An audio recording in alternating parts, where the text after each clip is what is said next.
Well, it is hard to believe it's now been 10 years since the Indiana State Fair stage collapse. A memorial plaque now honors the lives lost when a gust of wind from an approaching storm caused that stage to come crashing down right into the crowd of Sugar Land fans waiting on the band to perform.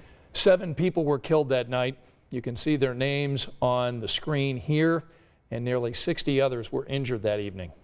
Tonight, our Dustin Grove takes a look back at this tragedy, how the victims and their families are remembering that night, and what they want you to know.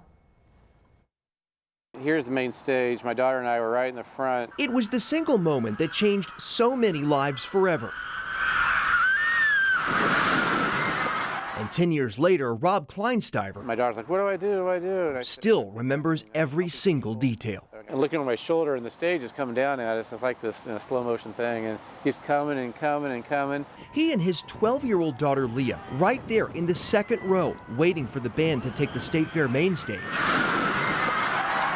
Oh my God! When the stage rigging came crashing down. Basically, I was probably the last person to clear it without injury. It landed 2 feet behind me. The 2 feet that saved their lives. In the seconds that followed, Kleinsteiver scrambled to get his bearings, told his daughter to get to safety, and then got straight to work. My medical training, I guess I was in a good place to really start helping. Hey, we got a doctor! Watch out! For 90 minutes, Kleinsteiver, a critical care doctor, worked with others, an off-duty state trooper, a nurse, and everyone else who jumped into action to lend a hand. I get out there, I'm looking at this woman, it starts pouring rain. So I look at the sky, it's like, are you kidding me? Like, what else, you know? And right then, when I said, are you kidding me? Here come 2 paramedics with a gurney, with the equipment we need.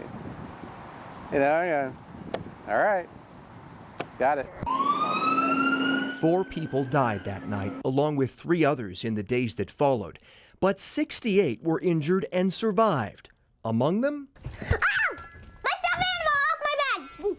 the youngest victim, Maggie Mullen, at the time just 3 years old, and Jamie Pollitt and her mom.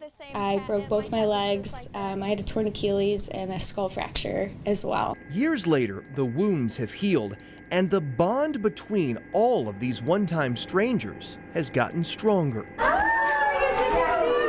It's really good to see you. On the 7-year anniversary of the tragedy, the Pollitts came back to say thank you to those who treated them.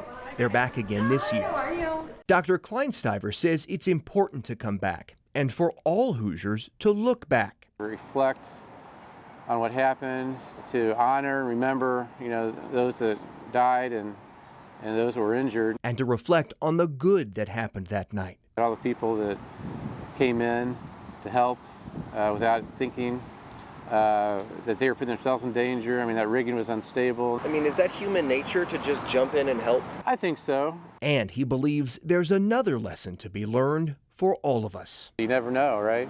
You know, there's people who went to this concert and never went home. I've tried to keep that in mind and make the most of every day and be thankful for every day we got. An investigation following that collapse found that the union that provided the crew to build the stage, the company that owned the stage, and the Indiana State Fair Commission all were in violation of state labor laws. The structural investigation also revealed inadequate emergency plans and bracing for the stage. 1 year later, after the collapse, Indiana passed new laws requiring stage inspections. Those laws were also the basis for a proposed change worldwide. The State Fair Commission hired new safety managers and also put in new emergency response plans into place.